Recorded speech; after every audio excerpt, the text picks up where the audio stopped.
गलत मार्ग पर जा रहे हैं, किसी अन्य बाबा जोगी के चक्कर में या किसी अन्य चीज में पड़ गए हैं, आपको कुछ नहीं करना।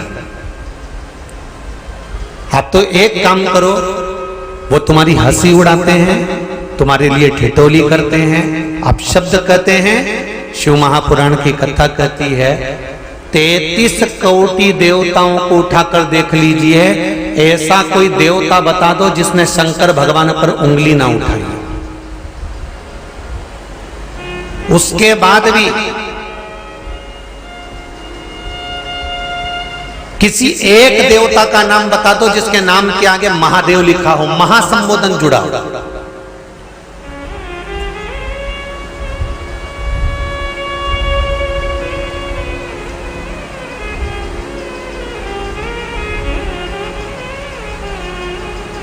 महासंबोधन केवल एक शंकर के आगे आता है, उनके नाम के आगे आता है महादेव।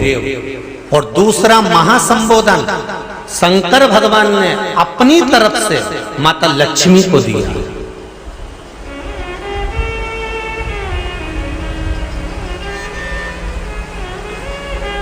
जब भगवान विष्णु के साथ में लक्ष्मी जी का विवाह करवाया तो लक्ष्मी जी की मां माता ख्याति देवी भगवान शंकर के साथ में लक्ष्मी जी का विवाह करना चाहती थी, पर भगवान शिव ने कहा नहीं माता ख्याति, आप अपनी पुत्री लक्ष्मी का विवाह नारायण के साथ में करिए। लक्ष्मी इतनी प्रसन्न हो गई क्योंकि वो नारायण जी को चाहती थी। लक्ष्मी जी ने भोलेनाथ जी के चरणों को प्रणाम कर कर कहा देवाधिदेव महादेव, आपने मेरा विवाह भगवान विष्णु के साथ कराया है, आप जो कहें मैं सेवा करने को तैयार हूं। शिव जी ने कहा बस एक काम करो लक्ष्मी, बेलपत्री के वृक्ष के नीचे और शंकर भगवान कह रहे हैं मेरे मंदिर की चौखट पर 2 जगह पर तू हमेशा बैठी मिलना। 2 जगह पर, एक बेलपत्री की जड़ के नीचे, बेलपत्री के वृक्ष के नीचे, और दूसरा शंकर भगवान के मंदिर के द्वार पर चौखट पर तू बैठी मिलना। और सुन लक्ष्मी, आज तूने मुझसे पूछा कि आप आज्ञा करें, मैं इतना खुश हूं कि अपना महासंबोधन, जो महादेव का महासंबोधन है, शिव कहते हैं मेरा महासंबोधन मैंने अपनी पार्वती को भी नहीं दिया, पर मैं तुझे प्रदान करता हूं। आज से तू लक्ष्मी नहीं, क्या नाम होगा? महालक्ष्मी कहलाएगा।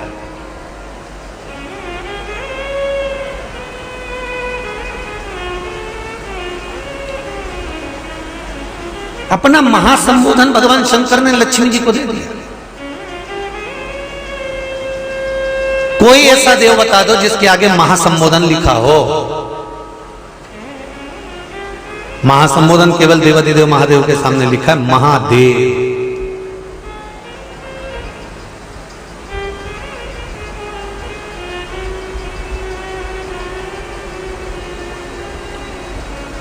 उन्होंने अपने पास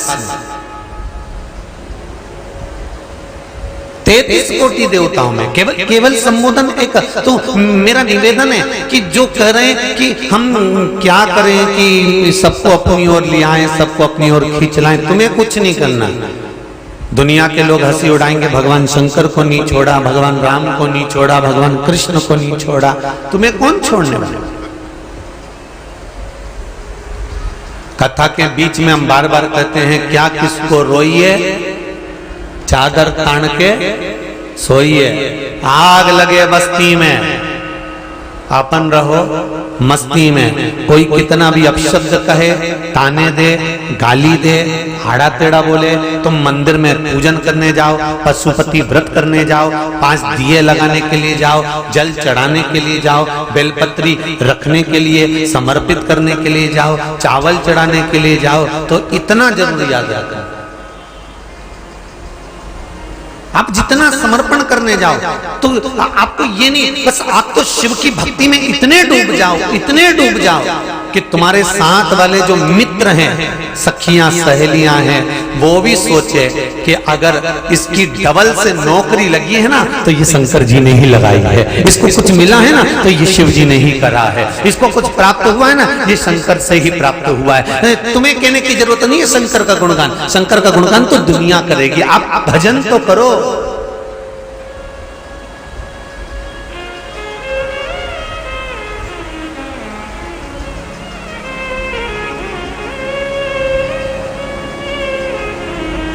कर सेवा तू लगन लगाकर, मन में सच्चा भाव जगाकर, ही की आंखें खोलो रे अब वल्लभ के खोलो। आप भजन तो करो, स्मरण तो करो, चित्तवृत्ति धारण तो करो, आप शिव की आराधना में लगो। तो फिर किसी एक माता ने प्रश्न किया, पत्र लिखा हुआ है, एकादशी के दिन शंकर भगवान को चावल का दाना चढ़ाना चाहिए कि नहीं चाहिए?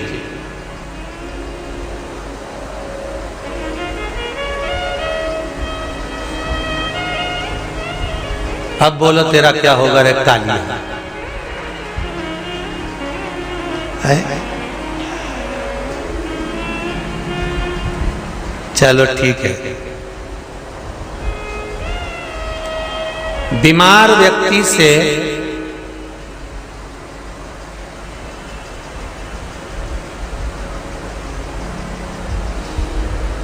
कोई बीमार व्यक्ति है, बहुत रोगीला, उसको बहुत रोग है, शुगर है, बीपी है, थायराइड है, सब कुछ है उसको, और वो रोगीला व्यक्ति जब डॉक्टर के पास जाकर पूछे, डॉक्टर साहब मेरी तबीयत ठीक नहीं रहती है, मैं बहुत कष्ट में रहती हूँ, बहुत तकलीफ है शरीर में, और अभी सावन का महीने का डॉक्टर साहब 1 महीना में व्रत करती थी पहले, करूं कि नहीं करूं? तो डॉक्टर साहब क्या बोलेंगे? बोलते जाओ जरा जम के। डॉक्टर बोलेगा कि आप व्रत मत करो।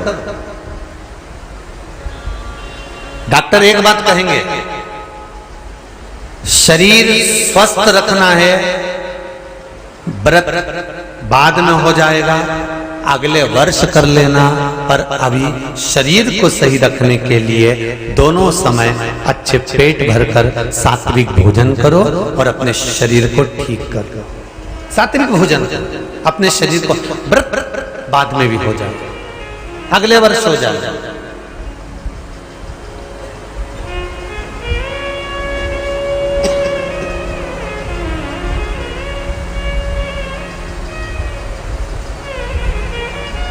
अभी तुम थोड़ा सवेरे 2 बिस्कुट ले लिया करो, सुबह नाश्ता ले लिया करो, भोजन ले लिया करो, फिर दोपहर में कुछ हल्का फुल्का लेकर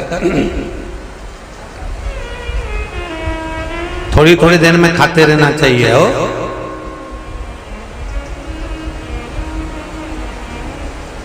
थोड़ा थोड़ा खाओ, थोड़ी थोड़ी देर में खाओ, एक साथ सुरसा जैसे मत निपटा जाए, थोड़ा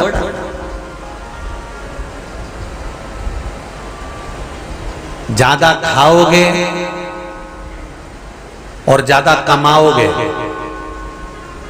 तो दूसरों को कष्ट नहीं होगा, कष्ट खुद को होगा। ज्यादा खाओगे अपाच्य हो जाएगा, रात की नींद उड़ जाएगी, शरीर में अच्छा नहीं लगेगा। ज्यादा कमाओगे, रात की नींद उड़ जाएगी, दुनिया की दृष्टि तुम पर पड़ जाएगी और तुम्हारी रातों की नींद चली जाएगी। कमाओ भी उतना जितना खर्च कर सको और खाओ भी उतना जितना पचा सको। अति सर्वस्व वर्जन। डॉक्टर कहेंगे अब ये तुम्हारा व्रत जो है ना अगले साल कर लेना, इस साल मत करिए, इस साल तो आराम से भोजन वोजन करो, तुम लोग बढ़िया प्रेम से खाओ पियो। तो उसी तरह किसी ने पूछा कि चावल का दाना एकादशी पर भगवान शंकर को चढ़ा सकते हैं? चावल का दाना शंकर जी को चढ़ाते क्यों है, पहले तो वो समझ में। बेलपत्री का तो महत्व आपको बार बार बताया कि बेलपत्री शिव जी को क्यों चढ़ाई जाती है, कहीं रोग के लिए, कहीं बीमारी के लिए, कहीं किस कार्य के लिए, कहीं कोई कार्य के लिए, कहीं कोई कार्य के लिए। चावल का दाना अगर हम शंकर भगवान को चढ़ा रहे हैं तो क्यों चढ़ा रहे हैं, उसका कारण क्या है? चावल का दाना शिव को चढ़ाने का केवल एक कारण रहता है कि चावल को अक्षत कहते हैं।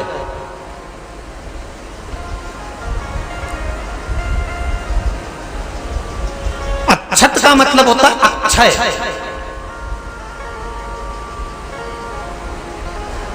अभी हमारे यहां एक तिथि आने वाली है, अक्षय तृतीया। उसका मतलब क्या होता है? अक्षय, जिसका कभी क्षय ना हो। जब हम भगवान शंकर को चावल का दाना चढ़ाते हैं, जैसे बहुत ध्यान दीजिएगा महाराज, बहुत समझने वाली बात है, बहुत ध्यान से।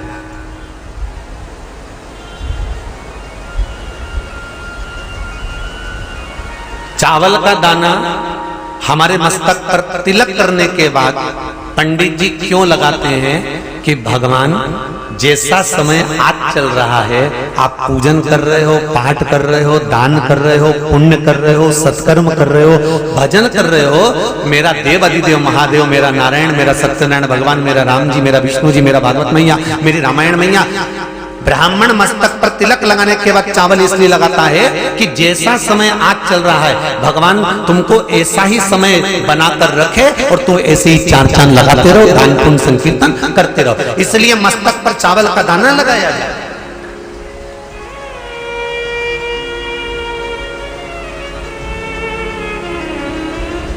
कोई मर जाता है, मरने के बाद जब तक पगड़ी नहीं होती तब तक माथे पर तिलक, चावल का दाना लगाया जाता है।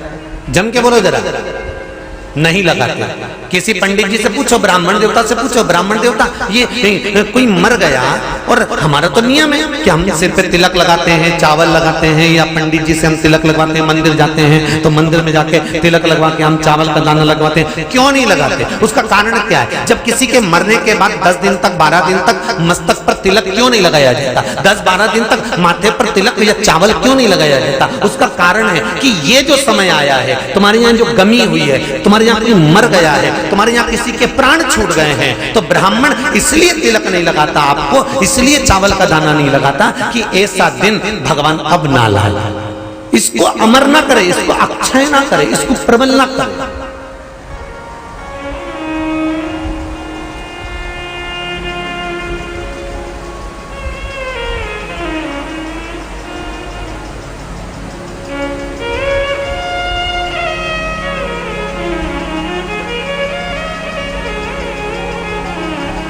और जब चावल का दाना, तो यहां शिव महापुराण की कथा करी, चावल का दाना हम शिव जी को क्यों चढ़ाते हैं, भगवान को क्यों समर्पित करते हैं, भगवान की पूजन में अक्षत क्यों समर्पित करते हैं, चावल क्यों समर्पित करते हैं, उसका कारण क्या है? तो कहा आज मैंने जब चावल का दाना आपको समर्पित करा है, जिस भाव से, जिस विश्वास से, जिस श्रद्धा से, जिस मन से मैं आपको रिझा रही हूं, हे भोलेनाथ मेरी ये मनोकामना पूर्ण कर, इसको अक्षय कर देना, इसको अमर कर देना, बस इतनी कृपा आप कर।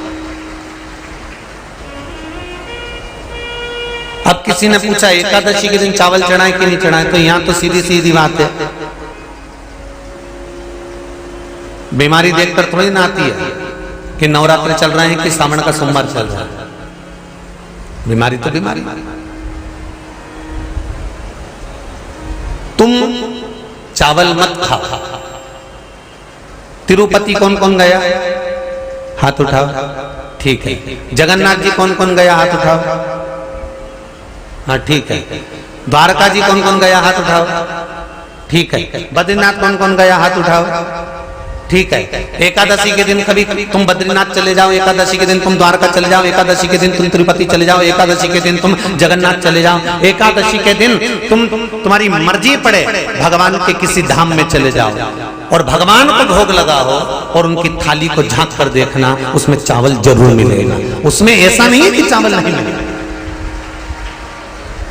बद्री नारायण में भगवान को चावल का भोग लगा हुआ मिलेगा, द्वारका में चावल का भोग लगा हुआ मिलेगा, आपको जगन्नाथ में चावल का भोग लगा हुआ मिलेगा, तिरुपति में मिलेगा, द्वारकाधीश में मिलेगा, नाथू द्वारा में मिलेगा, सांवरिया सेठ में मिलेगा, काकरोली जी में मिलेगा।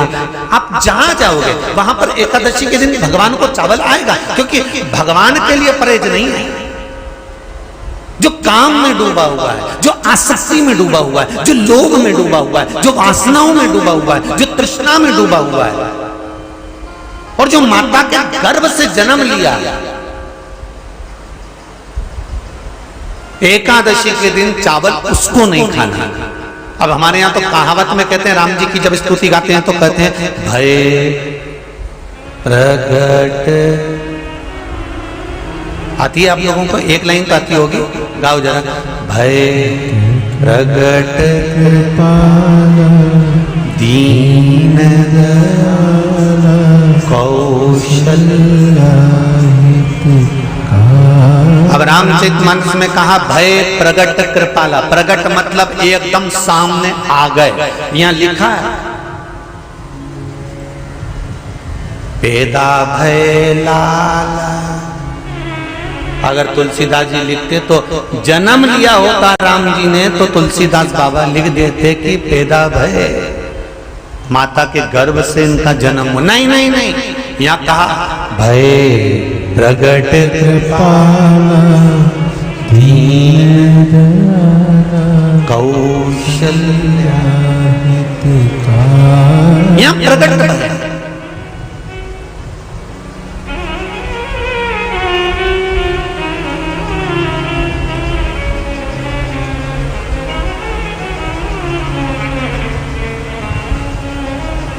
यूट्यूब पर स्कंद पुराण, अंधेरी मुंबई की माहेश्वरी समाज वाली अगर डली हो और जिसने नहीं सुनी हो तो सुनना। उसमें हमने वर्णन किया कि एकादशी का जन्म कहां हुआ था। एकादशी के माता पिता कौन है? सबसे पहले एकादशी का व्रत किसने रखा था?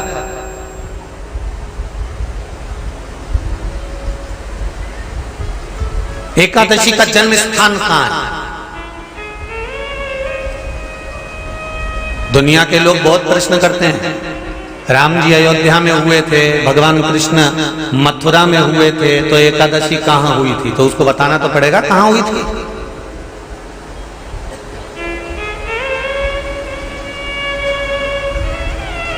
उसमें हमने वर्णन किया कि एकादशी के माता पिता कौन है, एकादशी का व्रत सबसे पहले किसने करा, एकादशी का जन्म कहां हुआ,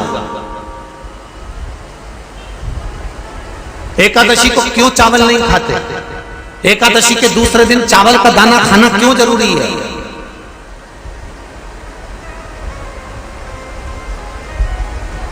कौन सा तीर्थ है जहां एकादशी को उल्टा लटका दिया। एक एक चीज का वर्णन स्कंद पुराण सब चीजों का वर्णन कर देता है।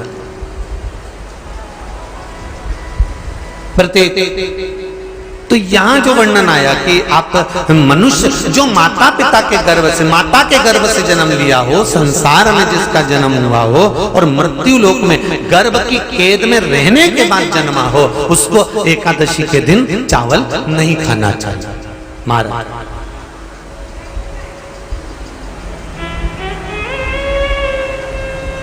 पर यहां शास्त्र ये नहीं कहता कि भगवान को चावल नहीं चढ़ाना चाहिए। यहां शास्त्र कहता है आप शिव जी को चाहे एकादशी हो, चाहे द्वादशी हो, चाहे प्रदोष हो, चाहे पूर्णिमा हो, चाहे अमावस्या हो, चावल का दाना आप भगवान शिव को समर्पित कर सकते हो। और ज्यादा नहीं, शंकर कभी ये नहीं कहते कि मुझे बहुत सारा चढ़ा। शंकर जी की कथा कहती है कितना, मात्र एक चावल का दाना। हम तो उनसे भी कहेंगे जो लोग कहते हैं ना कि हम आज हमारा सावन का महीना है तो आज हमें भगवान को 1.25 लाख बेलपत्र चढ़ाएंगे, तो कोई कहता हम 1000 बेलपत्र चढ़ाएंगे, तो कोई के हम 5000 चढ़ाएंगे, कोई के हम 50,000 चढ़ाएंगे। मेरा निवेदन केवल इतना है, तुम तो एक चढ़ा। और ये भी जरूरी नहीं है एक बेलपत्र भी कब चढ़ाई जाती है शंकर भगवान को?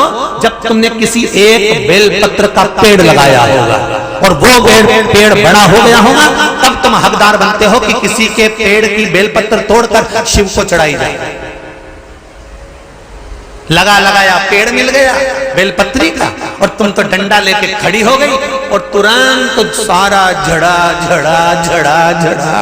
और जितना बेलपत्री का पेड़ था सारा की सारा उनको बिना पत्ते का कर दिया। अब दूसरा ढूंढ रही है। तुम्हारे यहाँ है क्या? अब दूसरा ढूंढने की तैयारी, और दूसरा जब पूरा क्लीन हो गया फिर तीसरा ढूंढने चली, तीसरा ढूंढने गई, फिर कहा तुम्हारे यहाँ है क्या? तो कई लोग ऐसे होंगे। ये गर्मी चली जाए, जैसे पिछले वर्ष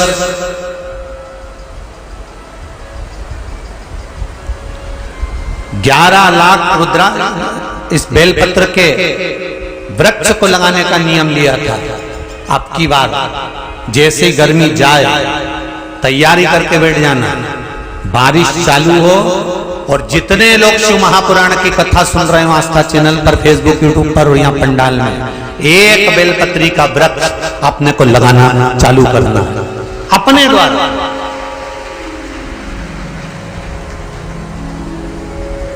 क्योंकि भक्त बढ़ गए, बेलपत्री कम पड़ने लगे। बोलो सही है कि गलत है?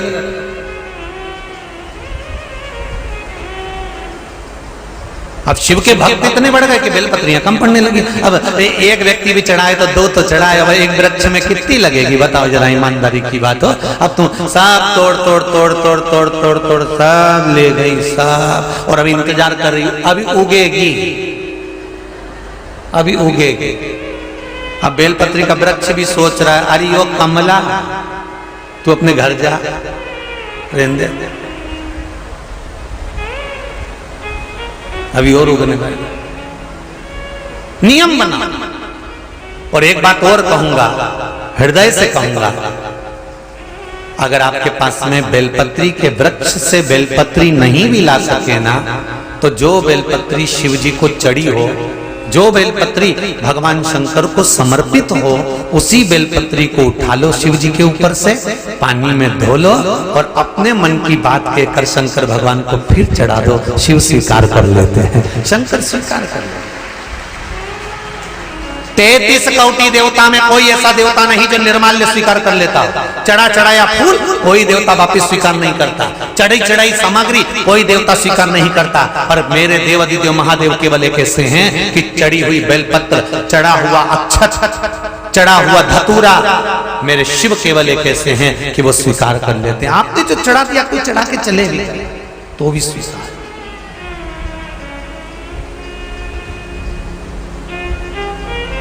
इतना सरल देव है मेरे देव महादेव, इतने सरल। सारे देवताओं के लड्डू, पेड़ा, गुलाब जामुन, आरती, भजिया, पकौड़ा चाहिए, शंकर जी को चाहिए हैं? कुछ सरल सरहद।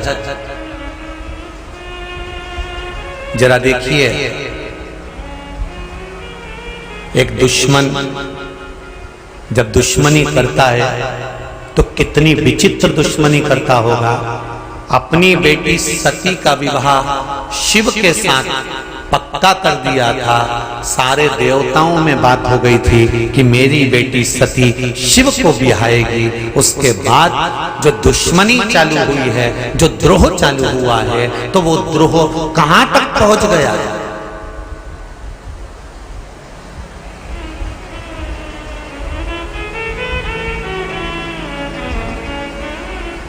वो द्रोह कहां तक पहुंच गया? यही कनखल, इसी हरिद्वार की नजदीक कुछ ही दूरी पर भगवान शंकर जी का ससुराल कनखल, इसी कनखल की कथा सुना रहे हैं। ये हर की पौड़ी शिव महापुराण, ये साधारण नहीं है महाराज। इस हर की पौड़ी का मतलब समझना है अपने को बहुत ध्यान से। जैसे आपको मालूम पड़ गया ना कि हर शब्द कहां से जुड़ा? भरतरी से। सप्तऋषि रोड कैसे पड़ा, 7 धारा से। उसी तरह हमको समझना है। दक्ष प्रजापति के हृदय में कितना कितना कितना विद्रोह झाड़ा होगा, कितना विद्रोह जागा होगा, जरा विचार करिए। मेरे दामाद को मैंने श्राप दिया था कि काया बेकार हो जाएगी, तो शंकर कौन होते हैं मेरे दामाद की काया को ठीक करने वाले? डॉक्टर के सामने अगर उसका दुश्मन भी आ जाता है तो भी वो उसका इलाज करता है, उसको मार नहीं देता, क्योंकि वो डॉक्टर है। उसको परमात्मा ने कुछ कुछ दिया है तो वो उसका प्रयोग करता है।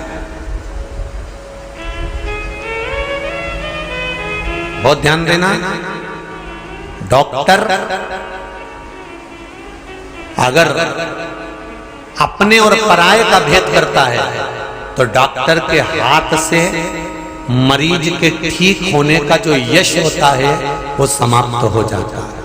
टीचर एक स्टूडेंट पर ज्यादा ध्यान दे और दूसरे स्टूडेंट पर ध्यान नहीं देता, क्यों? क्योंकि ये मेरे पास ट्यूशन पढ़ने आता है, ये मेरे पास कोचिंग लेने आता है, तो मैं इसको अच्छे से ध्यान दूंगा, इसको अच्छे से पढ़ाऊंगा, इसको अच्छे से बताऊंगा। और ये मेरे पास कोचिंग नहीं आता, ये मेरे पास ट्यूशन नहीं आता, तो इस पर मैं ध्यान नहीं दूंगा। तो टीचर का भी जीवन बेकार हो जाएगा।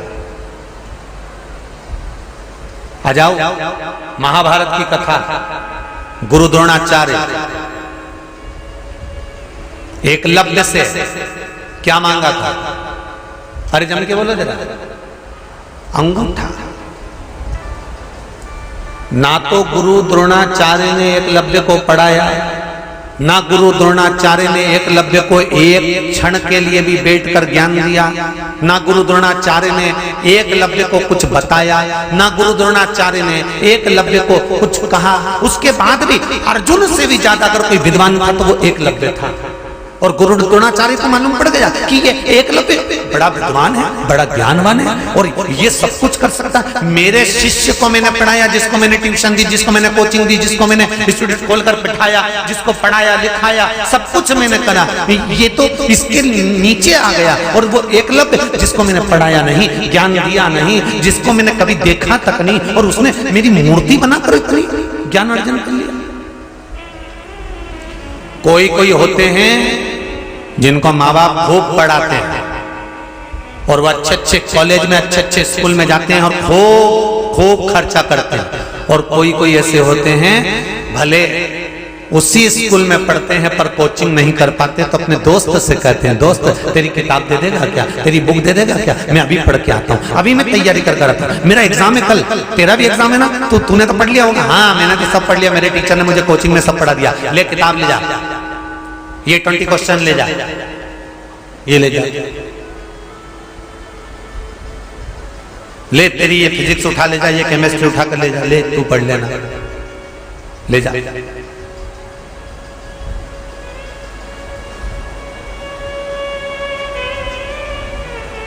अब गुरु द्रोणाचार्य के लिए अर्जुन प्रिय है, एकलव्य प्रिय नहीं है। तो उन्होंने सोचा कि मेरे शिष्य का नाम कैसे चलेगा, तो उन्होंने कहा इसका अंगूठा ही कटवा लेता।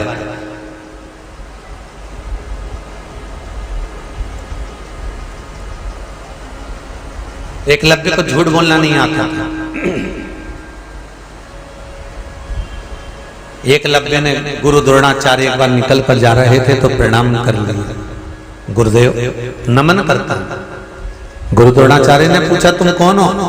एकलव्य कहता है मैंने आपकी मूर्ति बनाई और आपसे विद्या सीखी है। गुरुजी आज तक मैंने गुरु दक्षिणा नहीं दी, आप बताओ मैं गुरु दक्षिणा में क्या दूं आपको? कुछ आता है तुमको? हाँ। अर्जुन को भी बुलाया और एकलव्य को भी बुलाया और दोनों की परीक्षा ली, तो एकलव्य जीत गया, अर्जुन हार गया। गुरु द्रोणाचार्य ने सोचा मेरा शिष्य जिसको मैंने पूरी जिंदगी लगा दी सिखाने में और वो हार गया और एकलव्य जीत गया, मुझे ये अंगूठा काट कर दे दो। और अंगूठा मांग लिया।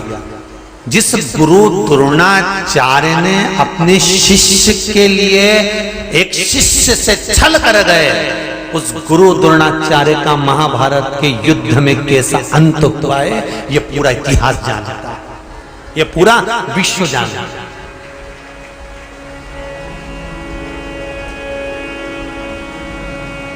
मत बुरे कर्म कर बंदे वरना पछताएगा। भगवान की आंखों से तू बच नहीं पाएगा, तू बच नहीं पाएगा। अरे ओ अज्ञानी मत करना दानी, तेरे कर्म का फल भी तू ही पाएगा। जैसा किया तूने तेरे आगे आएगा। मत बुरे कर्म कर बंदे वरना पछताएगा। भगवान की आंखों से तू बच नहीं पाएगा, तू बच नहीं पाएगा। आप अच्छा कर्म करो। एक टीचर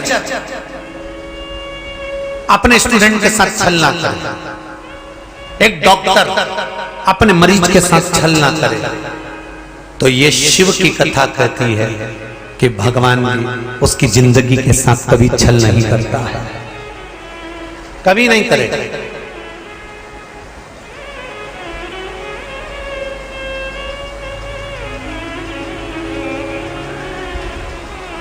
करा। अब शिव कौन है, शंकर कौन है? अगर किसी की काया को सही कर रहे हैं, हाथी का माथा जोड़ रहे हैं, दक्ष प्रजापति को बकरे का मुख लगा रहे हैं, प्लास्टिक सर्जरी करने में नंबर 1 है, इलाज करने में 1 नंबर, तो शंकर कौन है? अरे बोलो तो तुम क्या, डॉक्टर ही है ना। जब सारे डॉक्टर हार जाते हैं, वेंटिलेटर पर पटक देते हैं, उसके बाद में डॉक्टर भी कहते हैं कि अब हम तो पूरी कोशिश कर रहे हैं, पर अब ये सब उसके हाथ में है। मतलब डॉक्टर को भी मालूम है कि एक डॉक्टर और बैठा है और वो साधारण नहीं, वो साधारण नहीं हो सकता, वो दुनिया का आनंद करने वाला है, आनंद करने।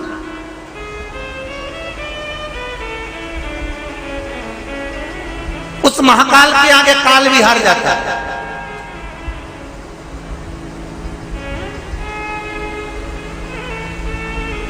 आप केवल शिव भक्ति करिए, शंकर का स्मरण करिए। आज ही की कथा,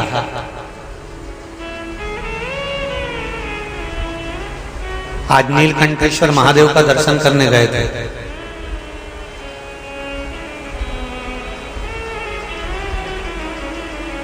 बावन किलोमीटर ऊपर है, ऊंचाई पर है, रास्ता भी छोटा है, पास में से गंगा जी बह रही है। आप लोग गए? कौन कौन गए? सब गए हो? चलो रखो। वापिस लौट कर आ रहे थे। नीलकंठेश्वर महादेव से कितना किलोमीटर नीचे आए होंगे? लगभग 5 किलोमीटर नीचे आए हैं। और 4 गाड़ी 3 गाड़ी गई थी, उसमें जिस गाड़ी में हम बैठे थे वो गाड़ी पहाड़ से टकरा गई, और टकरा कर वो गाड़ी पूरी पलट गई। मेरे ख्याल से तो फोटो भी होंगे उसके, हो तो जरा दिखा भी देना। पूरी पलट गई, एक पलटी खाई, रास्ता छोटा। ये 8:30 बजे की बात है, अभी सुबह आज की। पूरी पलट गई, पलटी खा गई। बाबा की कृपा ऐसी थी कि एक पलटी और खाती तो गाड़ी गंगा जी में चली जाती। पर गाड़ी में हमारी आदत है कि जब भी चलते हैं तो श्री शिवाय नमस्तुभ्यम, और मंदिर में भी श्री शिवाय नमस्तुभ्यम, और आते भी हैं तो श्री शिवाय नमस्तुभ्यम। गाड़ी की दशा टीवी वाले देख रहे होंगे कि कैसी दशा है। देखिए आप लोगों ने, पूरी उल्टी, चारों चक्के ऊपर, कांच, खिड़की, दरवाजे सब चपटे। फिर भी मेरे देवाधिदेव महादेव ने ऐसी करुणा करी कि हमको तो लगता है कि मेरे शिव जगदम्बा के साथ आकर गोदी में झेलकर यहाँ लाकर छोड़ दिया। ये शिव कृपा। लोग कहते कहाँ है महादेव? हम कहते हैं आपकी श्वासों में है महादेव। आप पुकार कर देखिए, पुकार कर देखिए।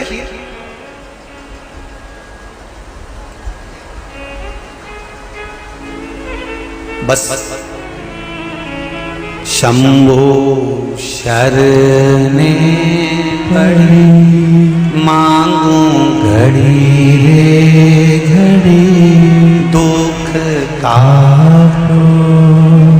दया करी दर्शन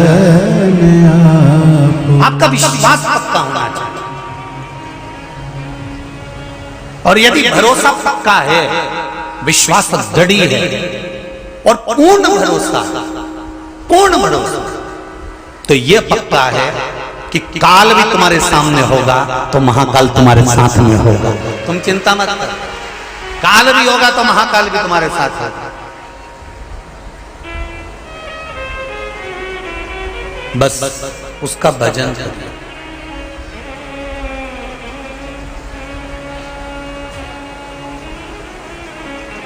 जो मृत्यु को भी जीत जाए वो देवाधिदेव महादेव साधारण नहीं है शिव।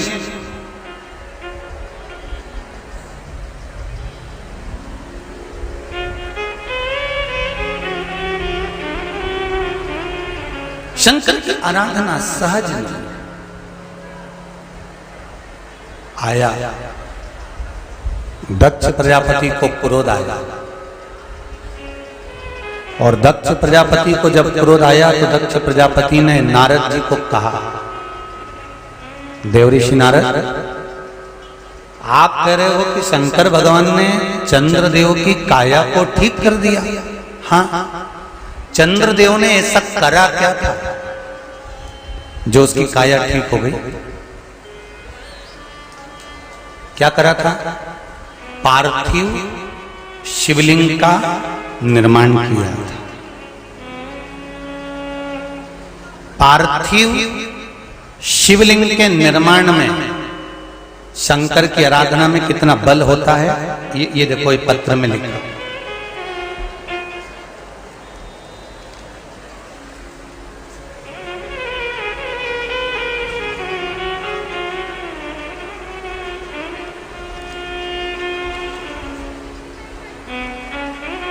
पत्र में लिखा है,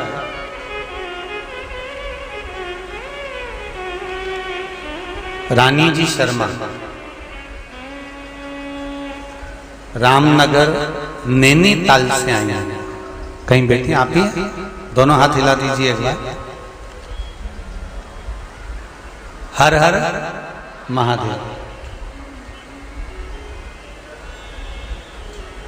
मेरा नाम रानी शर्मा है और हम रामनगर नैनीताल से हैं। गुरुजी, मेरे चेस्ट में 2 साल पहले एक गांठ हो गई थी, गठान हो गई थी, जिसका ऑपरेशन अलीगढ़ के हॉस्पिटल में हुआ था। उसके बाद कुछ समय के बाद एक गांठ दोबारा उससे हटकर थोड़ी ही दूरी पर फिर हो गई, और वो गांठ पिछली गांठ से बड़ी थी। अभी गुरुजी, हमने लॉकडाउन में आपकी कथा सुनी और कुछ उपाय आपने गांठ को गलने के लिए रुद्राक्ष वाला, बेलपत्री वाला, जड़ वाला कहा, उसको करना प्रारंभ करो। गुरुदेव, डॉक्टर ने भी कह दिया कि ये गठान पिछली गठान से बड़ी है और चांस कुछ गड़बड़ ही है। गुरुदेव, जब वो उपाय करना प्रारंभ करा, कुछ समय के बाद गांठ गलना चालू हो गई, और वो गांठ कहाँ गई डॉक्टर को भी नहीं मालूम पड़ रही। रिपोर्ट सब अच्छी आ गई। ये शिव। बैठो बहन बैठो, हर हर महादेव, बैठ जाइए, शिव की कृपा। फिर हम रुद्राक्ष उत्सव में बाबा भोलेनाथ को प्रणाम करने सीहोर गए, वहां बाबा को नमन करा। बाबा की कृपा, शिव की आराधना, शिव उपासना।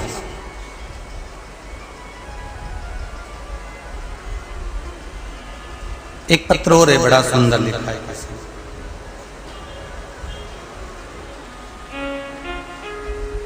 दीक्षा सिरोही, नजीबाबाद बिजनौर से हैं। कहीं बैठी हो तो हाथ उठा सकते हैं आप ही, दोनों हाथ हिलाकर एक बार हर हर महादेव बोल दीजिए, हर हर। आपने लिखा है, गुरुदेव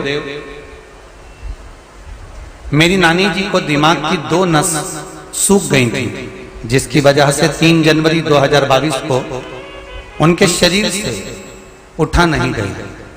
कुछ दिनों बाद उन्होंने खाना बंद कर दिया, जिसके कारण उन्हें एडमिट करना पड़ा। उनको नलकी लगा दी गई, उसी से खाना पीना दिया जा रहा था। डॉक्टर ने कहा तब इनके ठीक होने के कोई चांस नहीं है।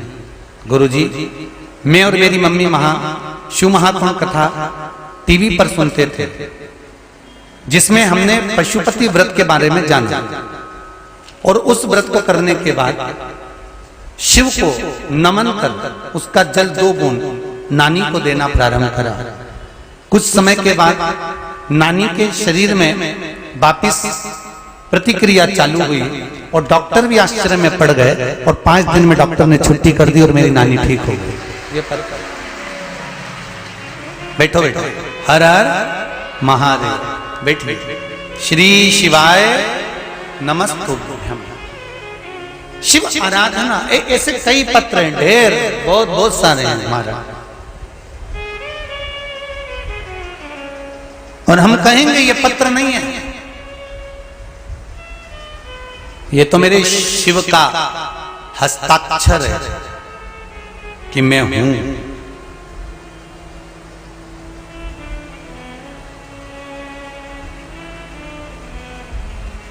उसके होने का प्रूफ।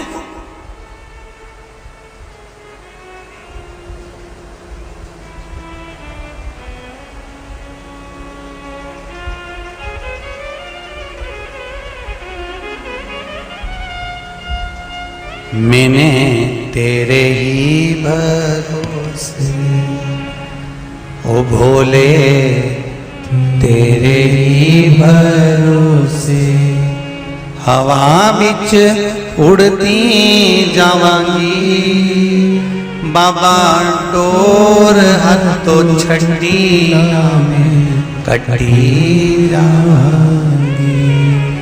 भोले मैं तेरी पतंग, शंभो मैं तेरी पतंग, हवा बिच उड़ती जावांगी, बाबा डोर हथो छड़ी में कटी जावांगी। शिव से कहो, जितने भी लोग शिव महापुराण की कथा चाहे आस्था पे सुन रहे हो, चाहे फेसबुक पर सुन रहे हो, यूट्यूब पर सुन रहे हो, चाहे इस पावन मायापुरी में श्रवण कर रहे हो, बाबा से कहना मैं जिस कार्य के लिए आई हूं, बड़ी आशा लेकर आई हूं। मैंने सुना है शिव महापुराण की कथा सुनने के बाद 3 महीने में बाबा मुराद पूरी करता है, तो मेरी भी जरूर करेगा। ये विश्वास लेकर, ये भरोसा है, ये मेरा दृढ़ता है, ये मेरा भरोसा।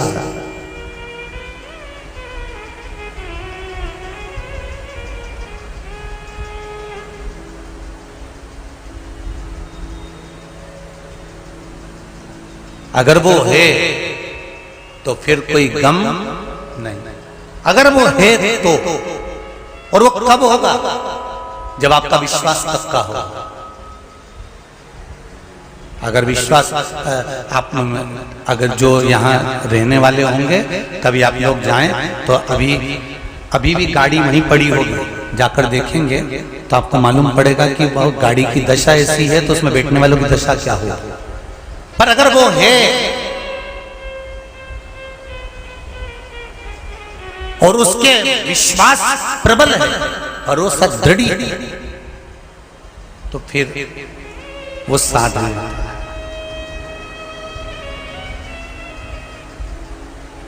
विश्वास पक्का होना चाहिए।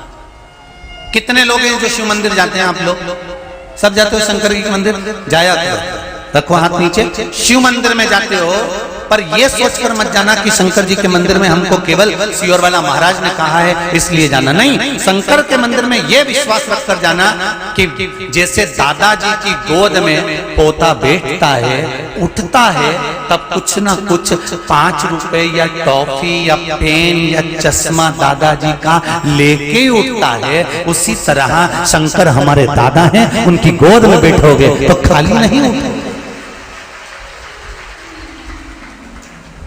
दक्ष प्रजापति को ये थोड़ा सा अहम था, अहंकार था, अगर मैंने श्राप दिया तो चंद्रमा ठीक कैसे हो गया? उसको ठीक कना किसने? तो कि शंकर ने करा। अरे भाई, दुनिया के डॉक्टर ऑपरेशन करते हैं, उसका तो ऑपरेशन भी नहीं दिखता। वो बहन जी ने लिखा है, गांठ हुई उससे बड़ी हुई, कहां चली गई मालूम नहीं पड़ा, कहां गई।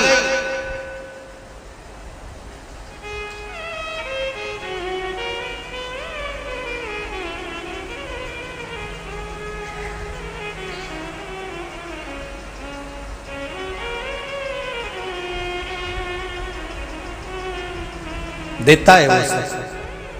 हाँ, किसी किसी के जीवन में थोड़ा दुख तो लोग कहते हैं, बताओ हम तो मंदिर में जाते हैं, एक लोटा पानी चढ़ाते हैं, अगरबत्ती लगाते हैं, दिया लगाते हैं, गंगा जी का स्नान करते हैं, धूप बत्ती लगाते हैं, पूजन करते हैं, पाठ करते हैं, उसके बाद भी भगवान हमारी तो सुन ही नहीं लिया, सारा दुख तो हमको ही दे दिया। अरे भाई, पिछले जन्म की फाइल थोड़ी सी मोटी होगी तो छुपाने में दिक्कत आ रही हो, क्योंकि वो भी 33 कोटि देवी देवताओं में मेरे देवाधिदेव महादेव बैठते हैं। अब ब्रह्मा जी तो खुद उनसे परेशान रहते हैं। आप लोगों को पहले भी कथा में कहा, एक बार ब्रह्मा जी ने किसी के प्राण वापिस, वो राजा श्वेत की कथा आती है कि राजा श्वेत के प्राण वापिस दे दिए, तो ब्रह्मा को क्रोध आ गया। ब्रह्मा जी ने कहा, यमराज गए तो उनने प्राण नहीं लेने दिए, मृत्यु देवी गई तो प्राण नहीं लेने दिए, बचाया किसने? शंकर जी ने। ब्रह्मा जी कहते हैं, जब मैंने अपनी लेखनी से लिख दिया था कि इतनी तारीख को, इतनी बजे, इतनी घड़ी में, इतने पल पर ये मरेगा, तो इसको मरने क्यों नहीं दिया? बीच में कौन आया? तो क्या शंकर जी आया।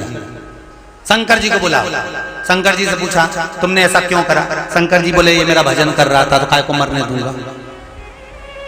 तुम्हारे यहाँ कोई नौकरी करता है, तुम्हारे यहाँ कोई पोछा लगाता है, तुम्हारे यहाँ कोई झाड़ू लगाता है, उसके घर में शादी आती है या तकलीफ आती है या उसके बच्चे की तबीयत खराब हो जाती है, तो जिस सेठ के यहाँ वो नौकरी करती है, जिस सेठ के यहाँ झाड़ू लगाती, पोछा लगाती, सेठ जी के यहाँ अगर आएगी और रोएगी तो बोला ईमानदारी से, सेठ जी दवाई का पैसा देंगे कि नहीं देंगे?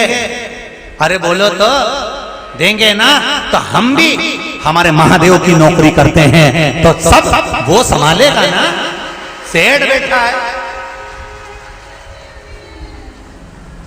मेरे भोले तेरी नौकरी सबसे बढ़िया है, सबसे बड़े तेरे दरवाजे की चाकरी सबसे बढ़िया, सबसे बड़ी। मेरी किस्मत का जब गुल खिला, तब जा कर के ये दर्द मिला, मिल गई मुझको चौखट तेरी सबसे बढ़िया है, सबसे बड़ी। भोले बाबा तेरी नौकरी सबसे बढ़िया है, सबसे बड़ी। जब से तेरा गुलाम हो गया, सुन लो देहरादून वालों, उत्तराखंड वालों जरा अच्छे से सुन लेना। जब से तेरा गुलाम हो गया तब से मेरा भी नाम हो गया, वरना औकात क्या थी मेरी, सबसे बढ़िया ये सबसे खरी, भोले बाबा तेरी नौकरी, सबसे बढ़िया ये सबसे खरी। मेरे शंभू की नौकरी उससे जोरदार कुछ। तो आखिर राजा श्वेत के प्राण किसने रखे? शिव जी ने। शंकर जी को कहा किसने? तो क्या उनको कहने की जरूरत नहीं पड़ती, केवल जो दिल से एक बार कह देता है श्री शिवाय नमस्तुभ्यम, वो सुन ले, वो सुनता, वो धारण कर लेता। दामाद की तबीयत ठीक कर दी, आंदो शुरू। दक्ष प्रजापति क्रोध में लाल होकर, आज मेरे देव अधिदेव महादेव बैठे थे गंगा के घाट पर, यही हर की पौड़ी, इसलिए इसको कहा जाता है हरि की पौड़ी और हर की पौड़ी, क्योंकि शिव गंगा की लहरों में बैठकर आनंद करते थे। शंकर भगवान की 5 बेटियों का जन्म इसी हर की पौड़ी पर हुआ था। जया, विषहरा, शामरी बारी, दौतली और देव, ये शिव जी की 5 बेटियां इसी गंगा के धार से प्रकट हुई थी, यही हर की पौड़ी। 5 बेटी।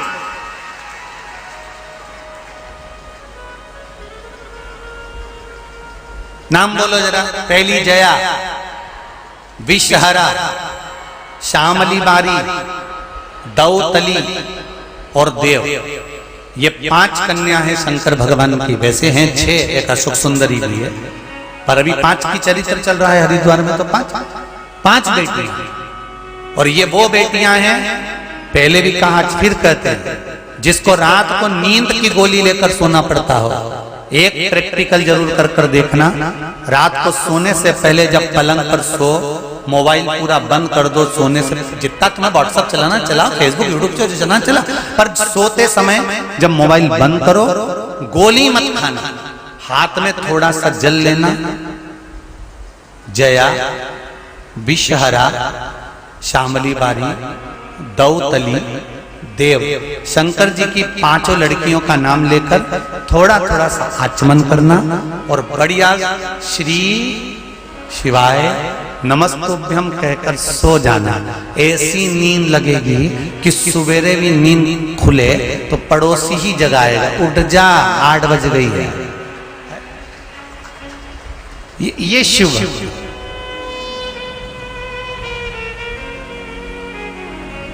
सबसे अच्छी नींद आती कहां पर है? घर पे नींद थोड़ी ना आती है, किटी पार्टी में नींद थोड़ी ना आती है, शादी में नींद थोड़ी ना आती है, डिस्को में नींद थोड़ी ना आती है। सबसे जोरदार नींद आती है कथा में। ऐसी जोरदार आती है कि महाराज तो कथा सुनाए तो तुम्हें ऐसा लगे कि लोरी सुना, और तुम लोग ऐसे बढ़िया प्रेम से, वो तो बड़ी आनंद।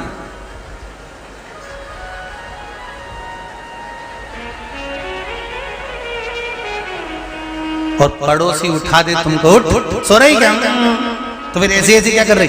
भगवान भाग रिया है तो बुला रही। सोच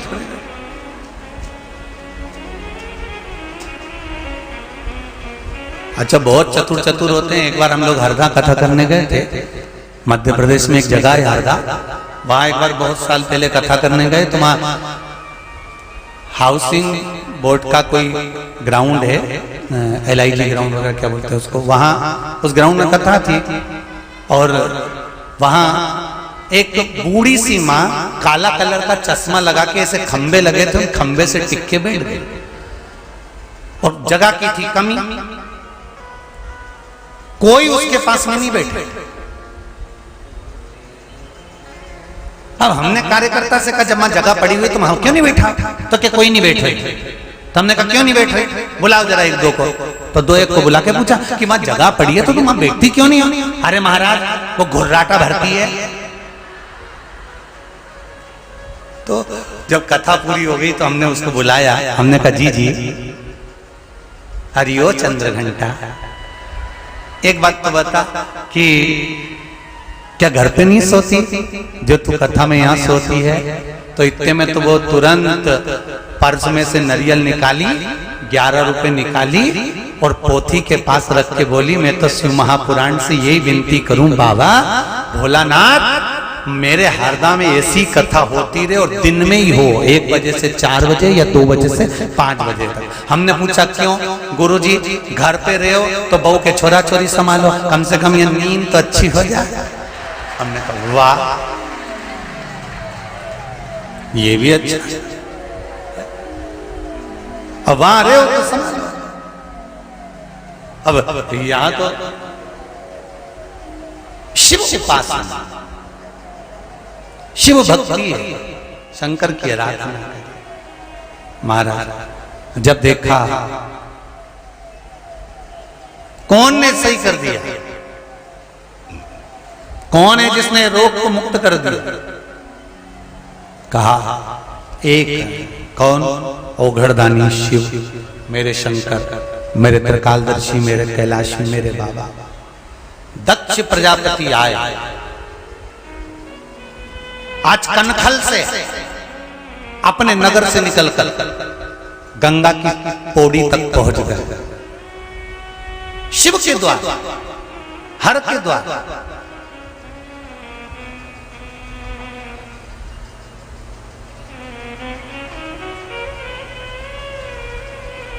कितना अंतर है जरा ध्यान रखिएगा। कनकल में दक्ष प्रजापति हैं, वहां से चले थे क्रोध में, गुस्सा कर कर बोलते बोलते चले। शिव जी ने जो पवन देव से कहा थोड़ी सी हवा चला दो, और जो पवन देव ने थोड़ी सी हवा चलाई और गंगा के घाट की रज, गंगा के घाट की माटी, कंकर, रेत, थोड़ी सी रज उड़ी और बोलते बोलते जा रहे थे और वो मुंडा में भरी।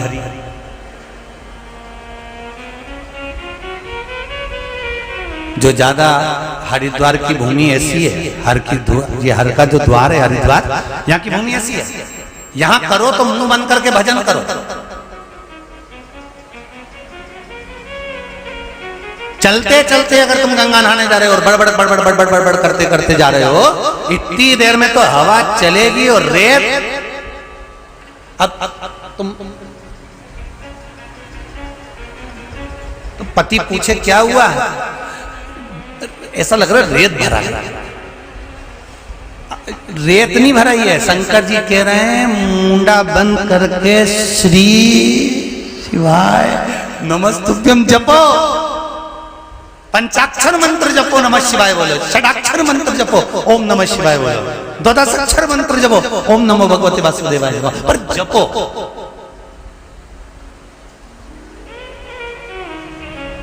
बोल मेरी जीवा हरि हरि, 10-10 भोजन पान करे और राम नाम में मरी मरी। बोल मेरी जीवा, अभी भी नहीं बोली, अरे बोलो तो हरि हरि, हरि बोले कि मरी बोले? हरि, हाँ ठीक है।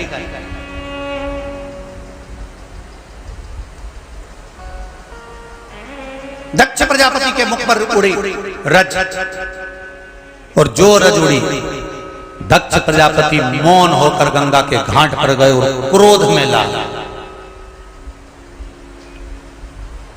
मेरे शंभू बैठे थे, बहुत शांति, शीतल, एकदम शीतल। सारे मंदिरों में गर्मी के दिनों में गर्मी लगेगी, शंकर जी के मंदिर में एसी भी मत चला, कूलर भी मत चला, पंखा भी मत चला, तो भी शंकर जी के मंदिर में गर्भगृह में ठंडक ही मिलेगी, क्योंकि शिव मेरा शीतल। मत लगाओ एसी, मत लगाओ कूलर, मत लगाओ पंखा, शंकर के मंदिर के गर्भगृह में जाना। शंकर पर जब जल चढ़ता है, चारों तरफ जल रहता है, शंकर कूल कूल रहते हैं। मेरे भगवान शिव एकदम शीतल, एकदम ठंडे।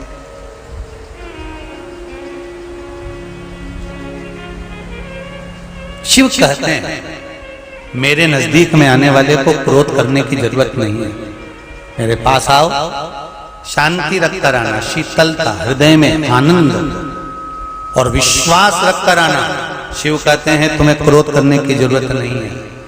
तुम क्रोध करोगे, किसी को दंड दे भी दोगे, अपशब्द कह भी दोगे, ताना भी दे दोगे, किसी पर थप्पड़ भी मार दोगे, किसी को आड़ा टेढ़ा भी कह दोगे, तो तुम तो थोड़ा करोगे और खुश हो जाओगे।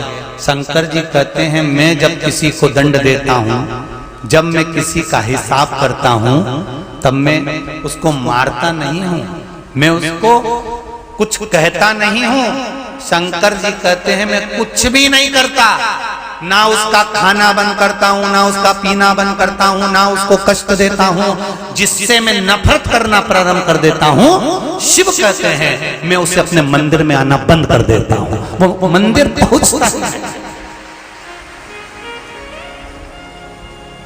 तुम रोज मंदिर जाओ, 6 महीने मंदिर का, 7वें महीने मंदिर जाना बंद कर दिया, 5 महीने मंदिर का, 6ठे महीने में मंदिर जाना बंद कर दिया। शंकर जी तुम्हें याद आ रही है मेरे को मंदिर जाना चाहिए, मेरे को बहुत तकलीफ आ रही है, मुझे बहुत कष्ट आ रहा है, मंदिर जाऊं मंदिर जाऊं मंदिर जाऊं, पर भगवान नहीं आने दे रहे। समझ लो कि भगवान ने तुमको दूर कर दिया। भगवान जानता है कि अब तेरे दुख की घड़ी चालू हो चुकी है, अब तेरा कष्ट चालू हो चुका है, तूने मेरा दरवाजा छोड़। पतंग हाथ में है डोरी, धागा, डोर हाथ में है, पतंग बहुत ऊंचाई तक जाएगी और वो डोर कट गई।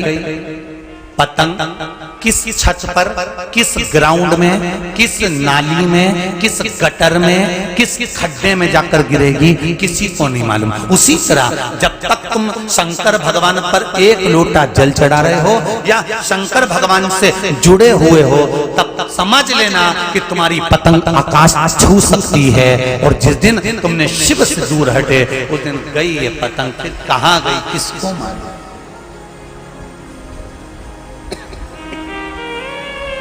किसको मालूम।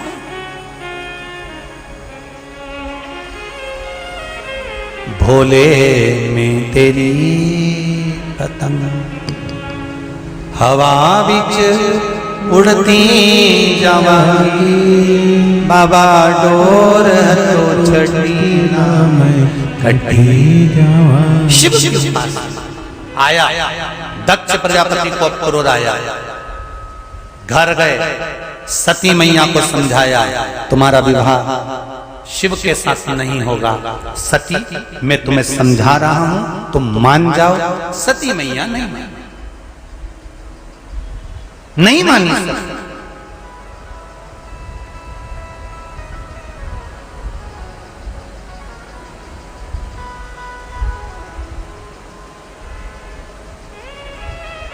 समझा?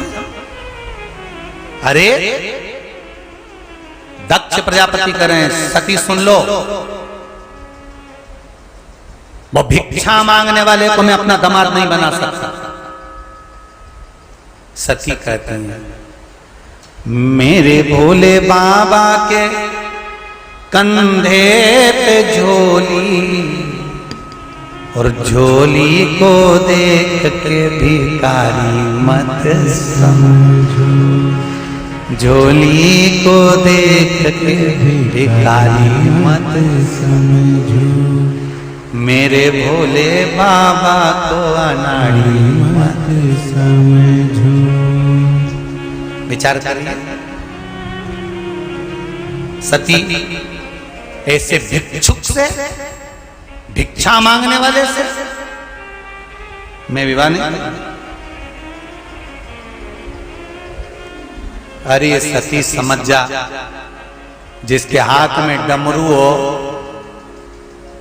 वो बंदरों का नाच नचाने वाला मदारी होता है। अरे मेरे भोले बाबा के हाथों में डमरू, और डमरू को देख के मदारी मत समझ। एक भक्त ने प्रश्न किया था, गुरुजी ये बताओ कि ये शिवजी हाथ में डमरू क्यों रखते हैं, कारण क्या? डमरू क्यों?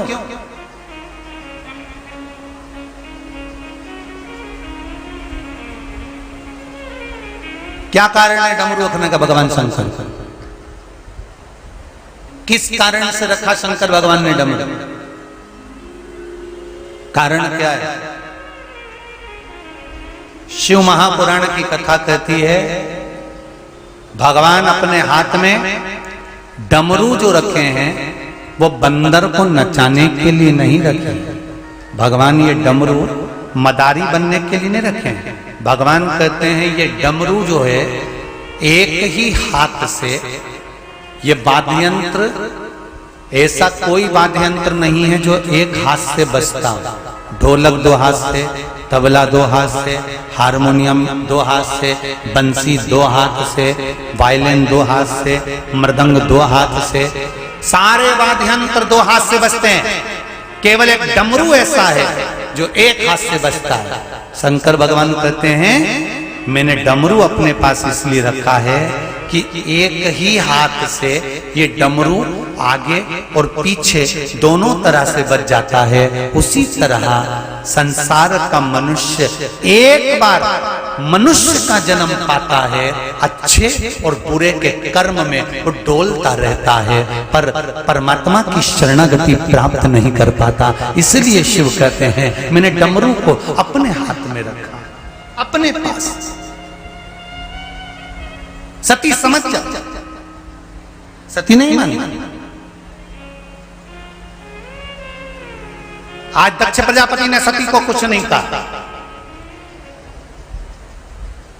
आज दक्ष प्रजापति ने सती माता को कुछ नहीं कहा और नगर में ढिंढोरा पिटवा दिया। मेरी सबसे छोटी पुत्री सती का स्वयंवर है। कनखल की भूमि हर के द्वार से पास में थी। केदार में मेरा शिव है, नीलकंठ में मेरा शिव है, और कनखल की भूमि पर आज माता सती का स्वयंवर रखा गया है।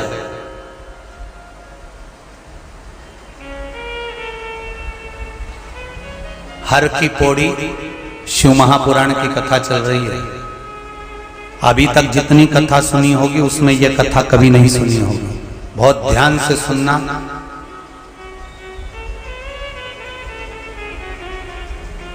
कि सती भी एक पुतले से विवाह कर लेते हैं। जरा ध्यान दीजिएगा इस कथा को। माता सती, मां जगत धात्री, मां दुर्गा, मां आदिशक्ति सती।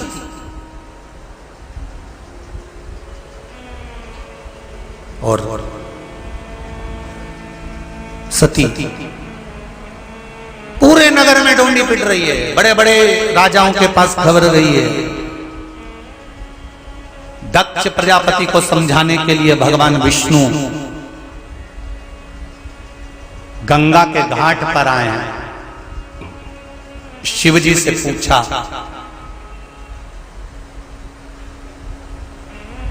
स्वामी प्रभु सती का स्वयंवर है, मैं जाकर एक बार समझाऊं।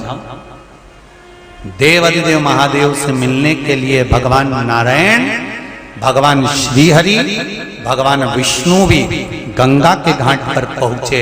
इसलिए आज भी भगवान विष्णु के चरण हर की पौड़ी पर आज भी बने हुए हैं। आज भी वहां चरण है।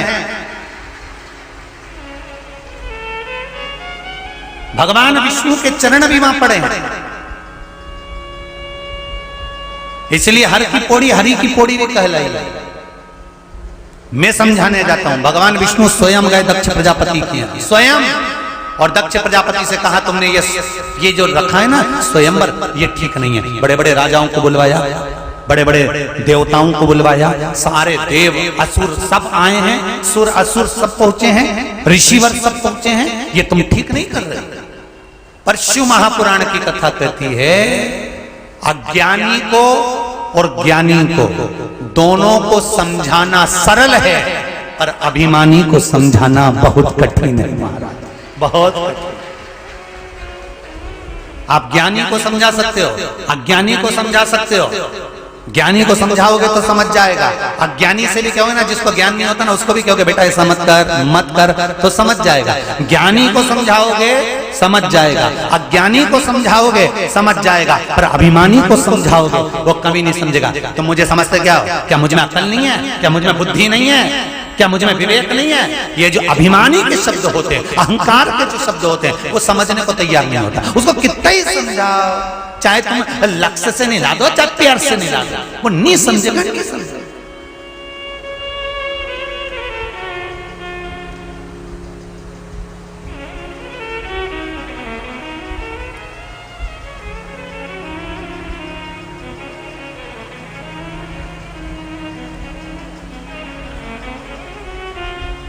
इनको कितना भी समझाओगे वो नहीं समझने वाले।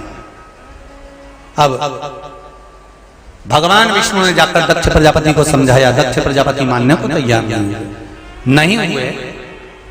दुख क्या हुआ वो देखिए, दुख कितना प्रबल था।